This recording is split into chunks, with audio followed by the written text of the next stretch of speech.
परमात्मने नमः। श्री चैतन्य चरित्रावली अध्याय राय रामानंद द्वारा साध्य तत्व प्रकाश। आगे राधिका जी का भगवान के प्रति कांता भाव था। वे स्वाधीन पतिका थीं, किंतु जब रास में सहसा भगवान अंतर्ध्यान हो गए तो उनका दास भाव प्रस्फुटित हो उठा और वे रोती हुई कहने लगी, हे सखे, तुम हमें अपने दर्शन दो, हम तुम्हारी दासी हैं। भला जो दिन रात्रि प्यारे से मान ही करती रहें, उनके मुख से ऐसे दास भाव के वचन शोभा देते हैं, किंतु करें क्या।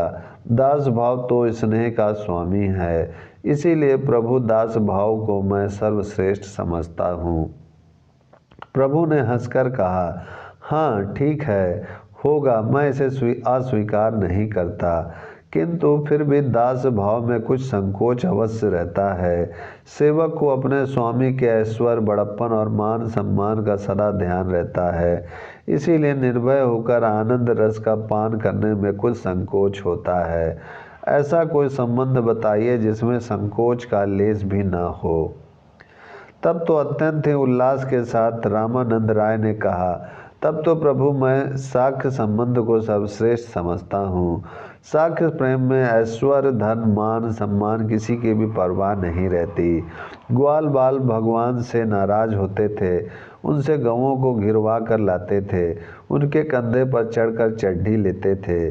उन्हें अखिल विश्व के एकमात्र आधार भगवान वासुदेव से किसी प्रकार का संकोच नहीं था। यथार्थ रसास्वाद तो साख्य प्रेम में ही होता है।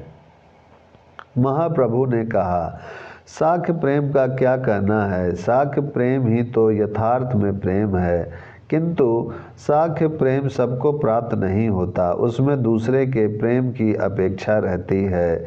यदि अज्ञानवश भ्रम हो जाए कि हमारा प्रेमी हमसे उतना प्रेम नहीं करता जितना हम उससे करते हैं, तब स्वाभाविक ही हमारे प्रेम में कुछ न्यूनता आ जाएगी। इसीलिए प्रेम का ऐसा कोई संबंध बतलाइए जो निरपेक्ष और हर हालत में एक रस बना रहे। इस पर जल्दी से रामानंद जी ने कहा, प्रभु यह बात तो वात्सल्य प्रेम में नहीं है। कुपुत्रो जायते क्वचिदपि कुमाता न भवति। संतान चाहे प्रेम करे या ना करे, माता पिता का प्रेम उस पर वैसा ही बना रहता है। इसीलिए तो भगवान व्यासदेव जी ने कहा है कि प्रेमदाता श्री हरि की जैसी कृपा यशोदा जी पर हुई थी, वैसी कृपा ब्रह्मा शिव की तो बात ही क्या, भगवान के सदा हृदय में निवास करने वाली लक्ष्मी पर भी नहीं हुई। इसीलिए वात्सल्य भाव ही सर्वोत्तम ठहरता है। प्रभु ने अत्यंत ही प्रसन्नता प्रकट करते हुए कहा, राय महाशय, आप तो रसराज हैं, आपसे कोई बात अवदित नहीं है। वात्सल्य रस की तो भगवान व्यासदेव ने भूरी भूरी प्रशंसा की है, फिर भी वात्सल्य रस में मुझे पूर्ण निर्भयता प्रतीत नहीं होती। उसमें छोटे और बड़ेपन का कुछ अंशों में तो भाव रहता ही है। इससे आगे भी आप कोई ऐसा भाव बता सकें जिसमें इन विचारों का अत्यंत अभाव हो तो उसे मुझसे कहिए। राय महाशय ने कहा, प्रभु इससे आगे और क्या कहूँ, वह तो कहने का विषय नहीं। सचमुच एक ही भाव अवशेष है और उसे ही अंतिम कहा जा सकता है, वह है कांता भाव। बस इसी में जाकर सभी रसों की, सभी भावों की और सभी संबंधों की परिसमाप्ति हो जाती है। राय रामानंद के मुख से इस बात को सुनकर प्रभु ने उनका गाढ़ा लिंगन किया और प्रेम में विहल होकर गदगद कंठ से कहने लगे, राय महाशय, आप धन्य हैं, आपका कुल धन्य है, आपकी ही जननी वास्तव में जननी कही जा सकती है। आप शास्त्रीय ज्ञान सार्थक है। इतने बड़े रहस्य ज्ञान को मुझे बताकर आपने मेरा उद्धार कर दिया, किंतु इससे भी ऊंचा कोई भाव जानते हो तो कहिए। महाप्रभु के इससे भी आगे पूछने पर राय चकित होकर प्रभु की ओर देखने लगे और बहुत देर के अनंतर धीरे धीरे कहने लगे, प्रभु इससे आगे मैं और कुछ नहीं जानता। प्रभु ने मधुर स्वर में कहा, राय महाशय, आपसे कोई बात छिपी नहीं है। आप मुझे सुसुक हृदय, ग्रह त्यागी, वनवासी, सन्यासी समझकर भुलवा देना चाहते हैं। अंतिम साध तत्व का अनधिकारी समझकर आप मेरी उपेक्षा कर रहे हैं। आप तो सब कुछ जानते हैं। कांता, स्नेह से भी बढ़कर जो कुछ हो उसे कृपया बता दीजिए। राय प्रभु के चरणों को पकड़े हुए कहा। रास में सहसा भगवान के अंतर ध्यान हो जाने पर गोपिकाएं श्रीमती राधिका जी के भाग की सराहना करती हुई कह रही हैं, निश्चय ही इन्हीं राधिका जी ने भगवान श्री हरि का आराधना किया है, क्योंकि जिनके प्रेम के पीछे भगवान हम सबको परित्याग करके उनके संग एकांत में चले गए।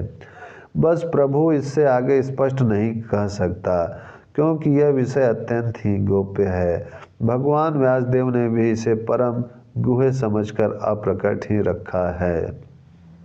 केवल संकेत से बहुत ही थोड़ा सा लक्ष्य किया है। बस इससे आगे मैं और कुछ ना कह सकूँगा। इतना सुनते ही प्रभु एकदम उठकर खड़े हो गए और राय महाशय का गाढ़ आलिंगन करते हुए कहा, धन्य है, आपने तो प्रेम की पराकाष्ठा ही कर डाली। आपने तो साध तत्व को परिसीमा पर पहुंचा दिया। भला श्री राधिका जी के प्रेम की प्रशंसा कर ही कौन सकता है। उनका ही प्रेम तो सर्वश्रेष्ठ है। अब आप मुझे उन दोनों के विलास की पूर्ण महिमा सुनाइए। इतना सुनते ही राय महाशय अपने कोकिल कूजित कमनीय कंठ से इस श्लोक को बड़े ही लय के साथ पढ़ने लगे। बस यही रास विलास पराकाष्ठा है। प्रभु इसको सुनकर बड़े ही प्रसन्न हुए।